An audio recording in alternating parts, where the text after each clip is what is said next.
بالکل فیک ہے، مصنوعی ہے، جعلی ہے، 2 نمبر ہے.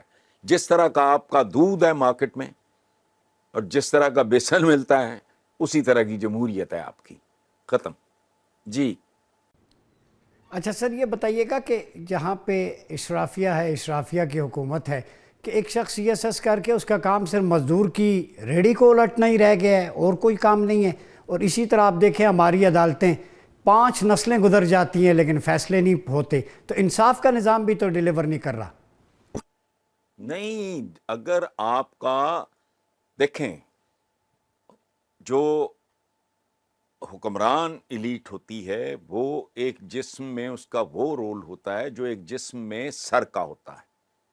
اگر سر گندگی کا ڈھیر ہے، وہ غلیظ ہے، تو آپ انتظامیہ، عدلیہ، صحافت، تجارت، آپ کا تو ریڈی والا بھی بدماش ہے، وہ بھی جھوٹا ہے، کم تولتا ہے، جھوٹ بولتا ہے، ملاوٹ. جس ملک میں دوا اور غذا خالص نہ ہو میرے بھائی، یہ ایک سزائے موت دے کے ذوالفقار علی بھٹو کو قتل کرنے کے بعد کی طرح اب اتنے سالوں کے بعد خیال آیا وہ یار یہ تو یوں تھا، ختم ہو گئی بات. اور کیا ہے آپ کے پلے؟ بے شرموں بے حیاؤں کی طرح بیرون ملک جائیدادیں خریدتے ہیں. کبھی کسی انڈین پولیٹیشین کا سنا آپ نے؟ وہ بھی کرپٹ ہیں، ایسا نہیں ہے وہ فرشتے ہیں، لیکن ان میں کوئی شرم حیا رکھ رکھاؤ، مطلب دکھاوے کے لیے صحیح. یہ بے شرم بے حیاؤں کا ایک ٹولہ ہے، اور یہ ٹاپ ٹو باٹم ہے. جس طرح کی آپ کی اشرافیہ ہے اسی طرح کے آپ کے عوام ہیں. ہم سارے ایک ہی تھیلی کے چٹے بٹے ہیں. آپ کیا سمجھتے ہیں کہ یہ جو سوشل میڈیا پہ ایک نیا وائرس آیا ہوا ہے جو 5th جنریشن وارفیئر کا، اداروں کے خلاف ٹرولنگ ہوتی ہے، افواج پاکستان کے دیگر کے خلاف، ہمارا دشمن ملک مذاق اڑاتا ہے، اس کو آپ کیسے دیکھتے ہیں؟ اس کو میں نے کیسے دیکھنا ہے؟ اس ملک میں ہر چیز کا دیکھیں، دنیا میں مذہب کا استعمال بھی بہت منفی اور غلط ہوا. کروسیڈز کیا تھیں بتائیں مجھے؟ صلیبی جنگیں، لاکھوں کروڑوں انسان مارا گیا. اس میں دیکھو جب یہ کھاتا ہے کہ اگر آپ نیگیٹو ہیں، اگر آپ کی تعلیم نہیں ہے، تربیت نہیں ہے، آپ کے اندر گرومنگ نہیں ہے، ہر چیز کا غلط استعمال ہے. ہتھیار بجاتے خود تو معصوم ہوتا ہے. آپ کے سپاہی کے ہاتھ میں ہو، آپ کے سولجر کے ہاتھ میں ہو تو سبحان اللہ، آپ کے کسی ڈاکو کے کچے کے ڈاکوؤں کے ہاتھ میں ہو تو بیڑا غرق. یہی حال ریلیجن کا ہے. ایکسپلائٹرز کے دکانداروں کے ہاتھ لگ جائے گا، اس کو ایکسپلائٹ کریں گے، ایک دوسرے کو انسانوں کو لڑوائیں گے، مروائیں گے اور فلانا کریں گے. اور تمام تر ظواہر کے باوجود معاشرے کا حال اٹھا کے دیکھ لیں، سوائے غلاظت کے، دھوکے کے، فریب کے، رشوت کے، حرام کے ہے کیا؟ تو جس چیز کو چاہیں آپ صحیح یا غلط استعمال کر لیں. ایسے ڈاکٹرز نہیں ہیں اس ملک میں جو غلط سٹینٹ کی ضرورت نہیں ہوتی سٹینٹ ڈال دیتے ہیں.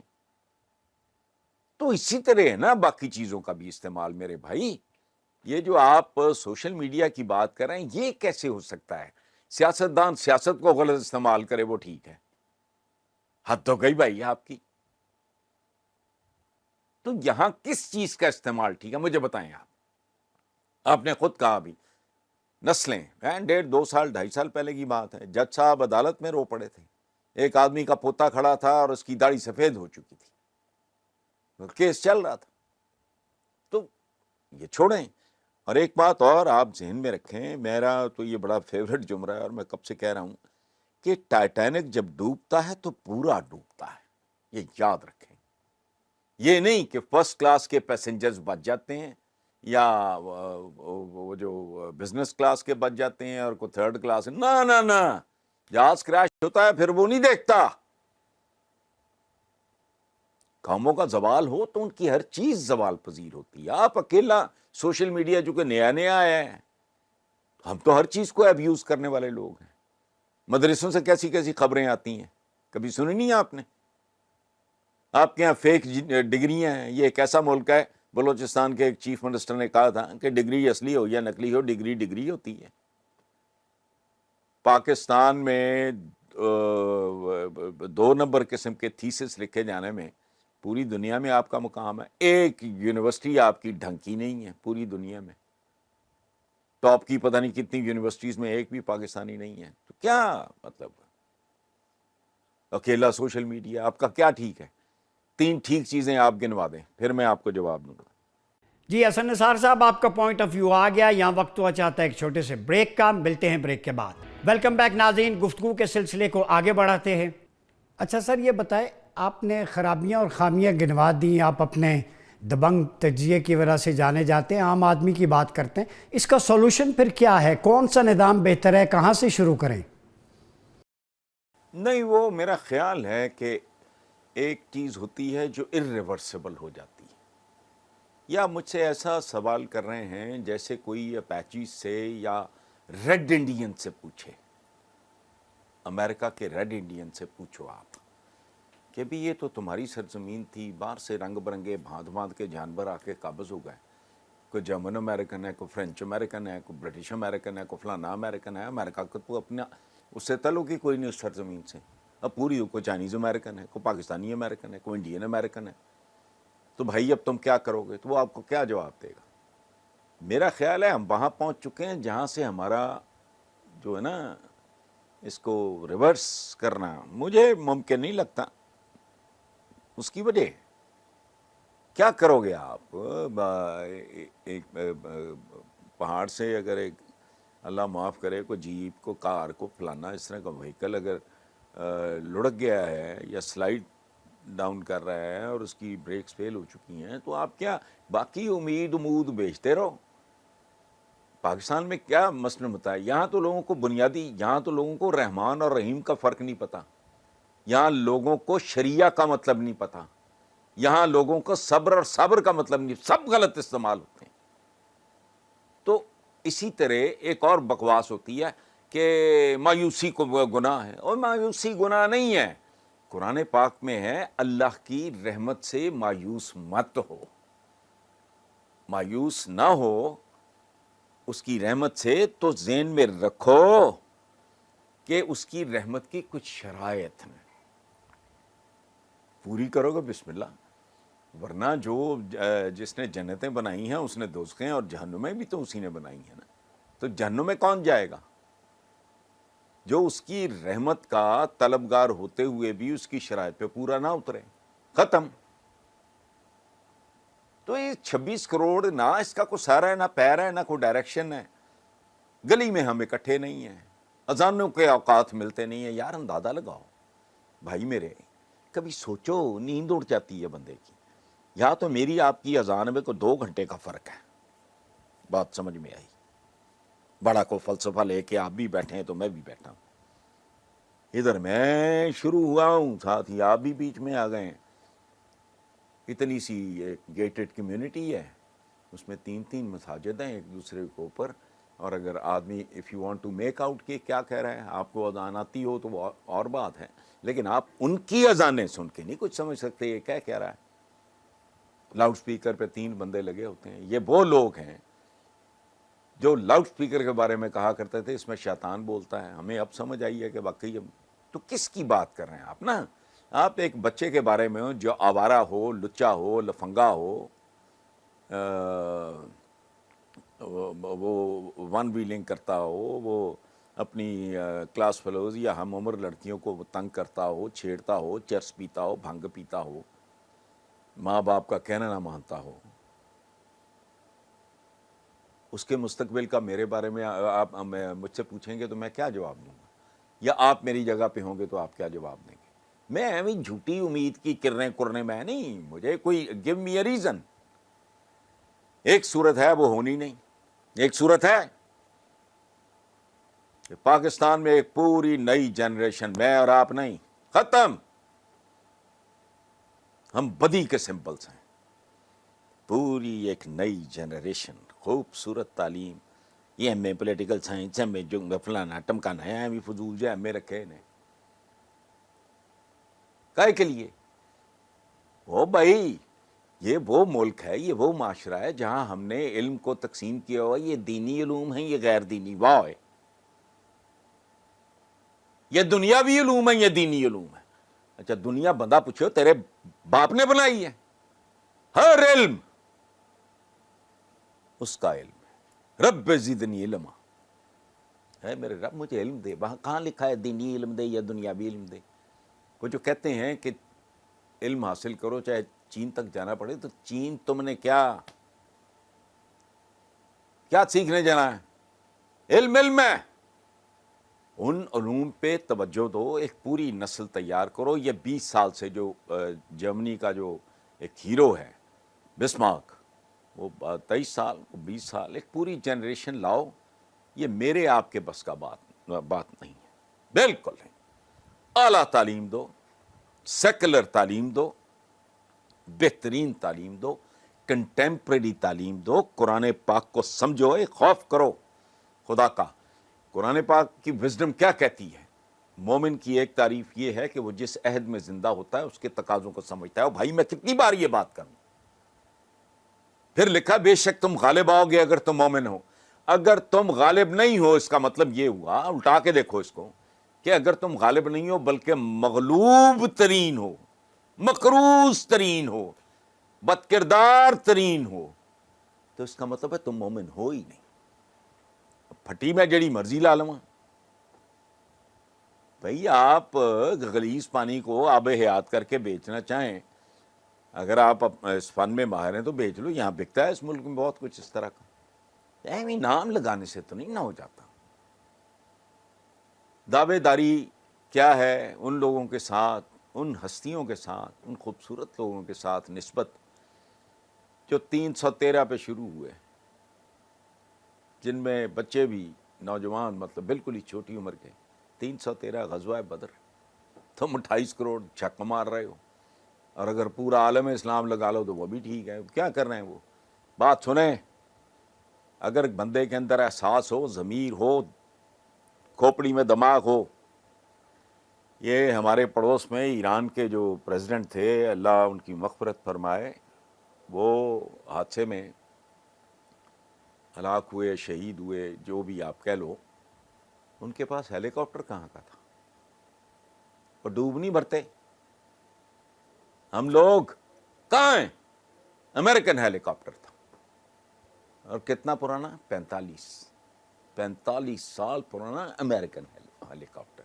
اور بتیاں ان کی، کیمرے ان کے، ہسپتالوں میں آلات ان کے، زراعت کے آلات ان کے، اوزار ان کے، ہتھیار ان کے. ایٹم بم بنا کے پھدک رہے ہیں. ایٹم بم تو پاکستان بننے سے پہلے سیکنڈ ورلڈ وار میں استعمال بھی ہو چکا، تو ظاہر ہے اس سے بہت پہلے بن بھی گیا ہوگا. آپ کا اپنا کیا ہے؟ اس کمرے میں جو اے سی چل رہا ہے یہ میرا آپ کا کمال ہے. ڈھیٹوں کی طرح کہتے ہیں ویسٹ یوں ہے، ویسٹ یوں ہے، بے راہ روی. ہم راہ پہ ہیں. اتنی بے شرمی، بے حیائی اور ڈھٹائی ہے کہ منہ اٹھا کے کہہ دیتے ہیں ویسٹ اہل مغرب بے راہ روی. اچھا وہ رستہ بھول کے مریخ پہ پہنچ گئے، چاند پہ پہنچ گئے، تم آئے میں پہنچ گئے. مطلب ہے نہیں ریزن، لاجک، فلانا ڈھمکانا. کوئی بات نہیں، ہو جاتی ہے. پہلے اس ملک کے سفر کا آغاز اس دن ہوگا جس دن ہم اپنی حماقتوں، کجیوں، بدصورتیوں، ضلالتوں اور غیر منطقی رویوں کا اعتراف شروع کریں گے. تجھے یقین ہے، میرا شعر ہے یہ، تجھے یقین ہے تو فتح میں بدل دے گا، تو کیوں شکست سے پہم کر رہا ہے تو؟ بھی ڈھیٹوں کی طرح. ہم زندہ قوم ہیں. بچہ جڑا ہلے پیدا بھی نہیں ہوا وہ مقروض ہے. اور مقروض کے بارے میں عربی کا محاورہ ہے، وہ ذبح کیے ہوئے جانور کی طرح ہوتا ہے. کبھی ذبح کیا ہوا جانور دیکھا جائے پھٹ پڑاتا ہے؟ جب پولٹری یہ خریدنے جاتے ہیں، یہ کیا، وہ بھی ان کی. اب بات سنو، آپ کو مرغی دیکھنے کو بھی نصیب نہ ہوتی، آپ اپنی اولادوں کو لے کے جاتے چڑیا گھر کے، بیٹا یہ مرغی ہے، یہ مرغا ہے. ہمارے بزرگ کھایا کرتے تھے. آپ کی تو خوراکیں بھی ان کی دی ہوئی ہیں. آپ کی پر ایکڑ ییلڈ انہوں نے بڑھائی ہے، وہ کھادیں انٹروڈیوس کرائی ہیں، اور ٹریکٹر دیا. ہینڈ پمپ نہیں دیکھا تھا بر صغیر میں. آپ کا جینیس ہے غالب، وہ ماچس دیکھ کے پاگل ہو گیا تھا کہ کیسی قوم آئی ہے جو جیب میں آگ لیے پھرتی. آپ کا کیا محاورہ تھا؟ آگ لین آئی تو گھر والی بن بیٹھی. اپنی اوقات پہچانو. بھی بڑھ کے مار نہیں ہو تو مارتے رہو. ہم تو عمر کے اس حصے میں ہیں. آج نہیں تو کل نہیں تو پرسوں کہانی ختم ہے. اچھا سر، یہ بتائیں کہ بالکل درست نشاندہی کی، ہمارے ہاں حفاظ کرام کی تعداد لاکھوں میں ہے، حج عمرہ یہاں سے بہت زیادہ تعداد میں کیا جاتا ہے، وارثان محراب و منبر بھی سجادہ نشین موجود ہیں، پھر بھی ہم سودی معیشت میں جکڑے ہوئے ہیں. کس کا فیلئر ہے؟ آپ کا چونکہ سارا کچھ ہی فیک ہے. پہلے مجھے بتائیں حفاظ کی تاریخ جانتے ہیں آپ؟ یہ حفظ کا رواج کیوں ہوا تھا، کب ہوا تھا، کیسے ہوا تھا؟ پہلے اس کے بارے میں پڑھیں. جب ایکسپینشن ہو رہی تھی مسلمانوں کی تو بے شمار لوگ شہید ہو رہے تھے، تو اس کو پرزرو کرنے کا تھا کہ بھئی زبان یاد کر. اب ضرورت ہے اس کی؟ یار خدا کا خوف کریں.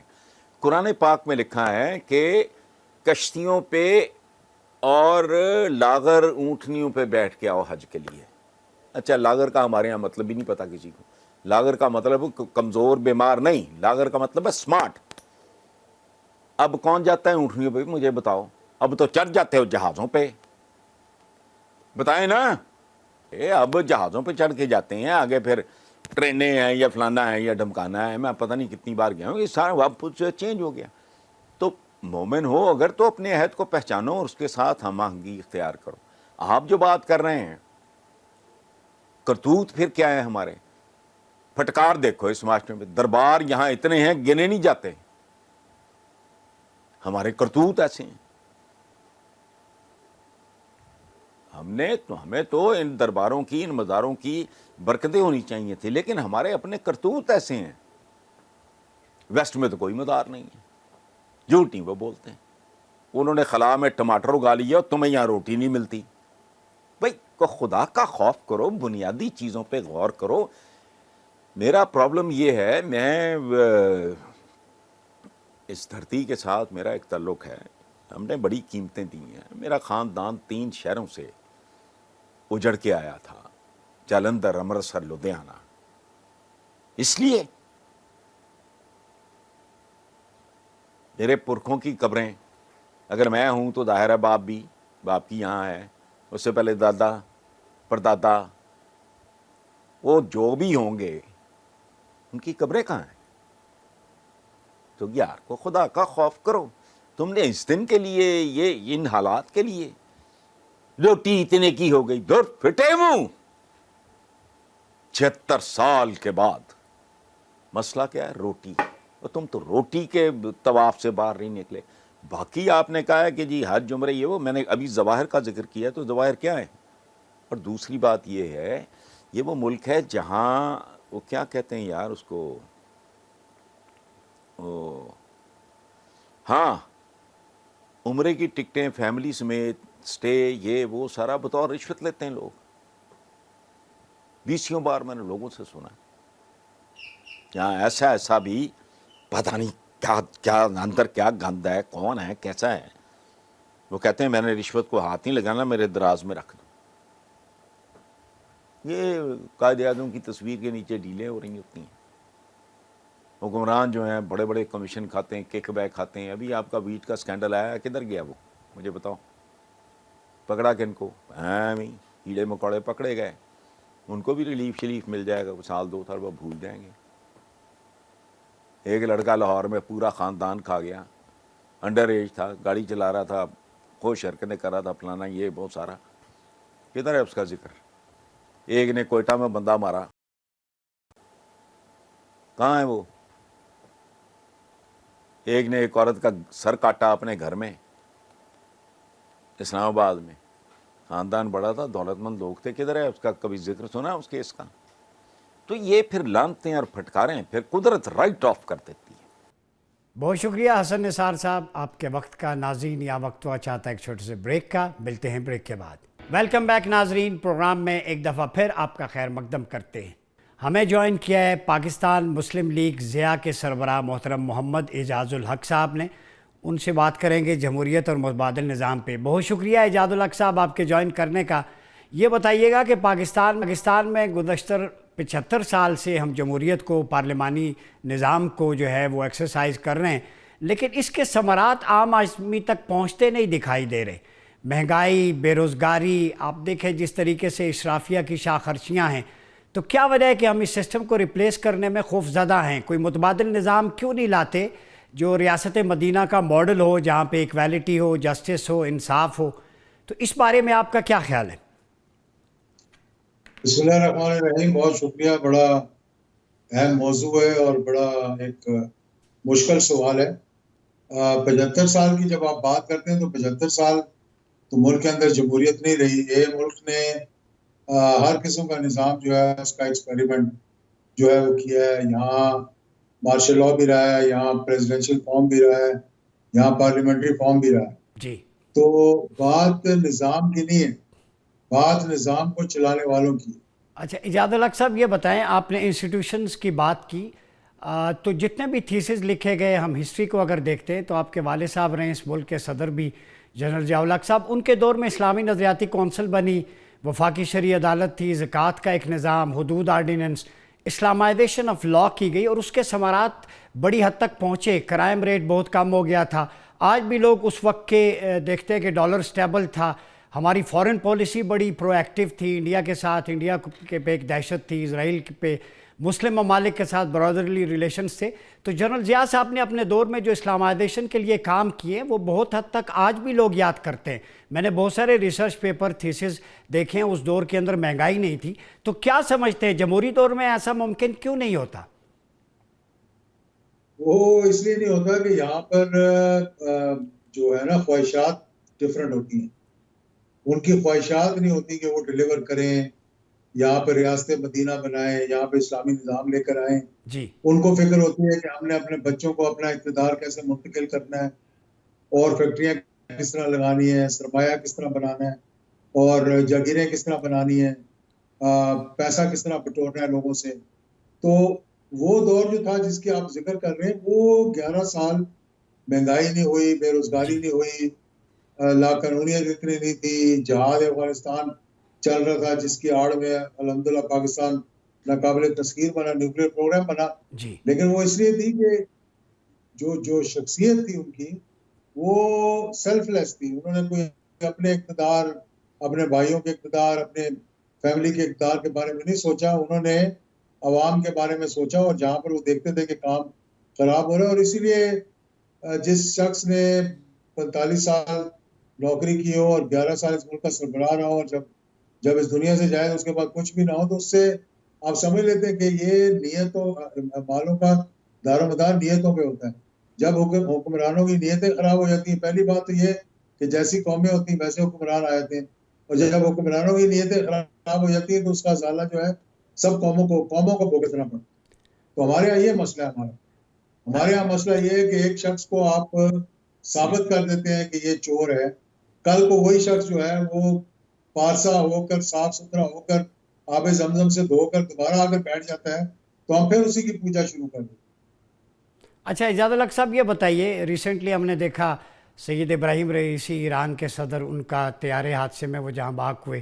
قذافی کو دیکھیں, صدام حسین کو دیکھیں, شاہ فیصل کو دیکھیں, آپ کے والد صاحب اور ٹاپ براس ہماری پاکستان آرمی کی جنہوں نے سوویت کو روکا, وہ سارے بھی اس طیارے حادثے میں شہید ہوئے تھے. آج تک آپ بتائیں کہ آپ کے والد کا قاتل کون تھا؟ کیا اسلامائزیشن کی وجہ سے یا سوویت وار کی وجہ سے انہیں نشانہ بنایا گیا, یا کچھ اور وجوہات تھی؟ دیکھیں بہت سی وجوہات تھیں. وجوہات تو یہ نہیں تھی, اوبیسلی روس کو شکست دینا ایک حصہ تھا اس کا, پاکستان کو مضبوط کرنا ایک حصہ تھا اس کا, پاکستان کا نیوکلیر پروگرام ایک حصہ تھا اس کا, اور آگے جو نظر آ رہا تھا کہ یہ پورا ایک اکنامک اسلامک بلاک بننے کو جا رہا تھا. 7 ریاستیں 8 ریاستیں سینٹرل ایشیا کی, ترکی, پاکستان, جی. بنگلہ دیش, یہ سارے ایک جگہ پر اکٹھے ہو رہے تھے, جس کی وجہ سے لازمی بات ہے کہ انہوں نے خوفزدہ ہونا تھا. ایک لیڈر ایمرج ہو رہا تھا مسلم امہ کے اندر, جو کہ ماضی میں جیسے کنگ فیصل تھے جی. جن کی بڑی رسپیکٹ ہوتی تھی. اس کے بعد پھر کوئی ایسے میدان میں آیا نہیں. ایک لیڈر تھا جس نے 1 ارب مسلمانوں کو ریپرزینٹ کیا, اور پہلی مرتبہ تلاوت قرآن کروائی اپنا اقوام متحدہ کے اندر. جی. اور پھر جب کوئی سوچ بھی نہیں سکتا تھا, کوئی امریکہ کی جنگ ہے, کوئی فلاں کی جنگ ہے, چارلی ولسن کی جنگ ہے, کسی کی جنگ نہیں تھی. یہ افغان مجاہدین کی اور جنرل ضیاء الحق کی جنگ تھی اور ان کے رفقائے کار کی جنگ تھی جنہوں نے یہ سٹینڈ لیا تھا اور اللہ کے فضل و کرم سے ایک سپر طاقت کو انہوں نے شکست دی.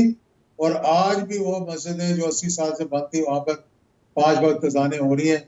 اس پہ لوگ مانے نہ مانے, ابھی آپ 28 مئی جب مناتے ہیں تو آپ کو پتہ ہی نہیں کہ بم بنایا کس نے تھا. جی آپ کو یہی پتہ نہیں کہ بم کتنی قربانیوں کے بعد بنا تھا. آپ کو تو یہ پتہ ہے کہ جب 100 جوتے اور 100 پیاز کی بات ہوئی تو ہمیں دھماکہ کرنا پڑا. تو یہ بتائیں, ابھی تک آپ کو پتہ چلا ہے کہ جنرل ضیاء الحق کے قتل میں, ان کی شہادت میں اندرونی ہاتھ تھا یا بیرونی سازش ملوث؟ یہ مجھے بھی معلوم ہے, سب اداروں کو بھی معلوم ہے, جوڈیشری کو بھی معلوم ہے اور اسٹیبلشمنٹ کو بھی معلوم ہے. اس میں بہت سی چیزیں ہیں جس کا ہم نے ذکر کیا, بہت سی چیزیں جو ہیں اس کا ذکر نہیں ہو سکا. یہ اندرونی بیرونی ایک ملاوٹ تھی جس کی وجہ سے یہ حادثہ. اچھا, یہ پاکستان کا مستقبل کے لیے آپ اسلامی نظام اگر ہو, ریاست مدینہ ماڈل, میثاق مدینہ, موقعات کا اکنامک ڈیکلریشن, تو اس کو آپ کیسے دیکھتے ہیں اگر وہ پاکستان میں امپلیمنٹ ہو جائے, کنسنسس ڈیولپ ہو؟ پہلے کوئی مسلمان لائیں گے حکمران تو وہی لائے گا نا اسلامی نظام.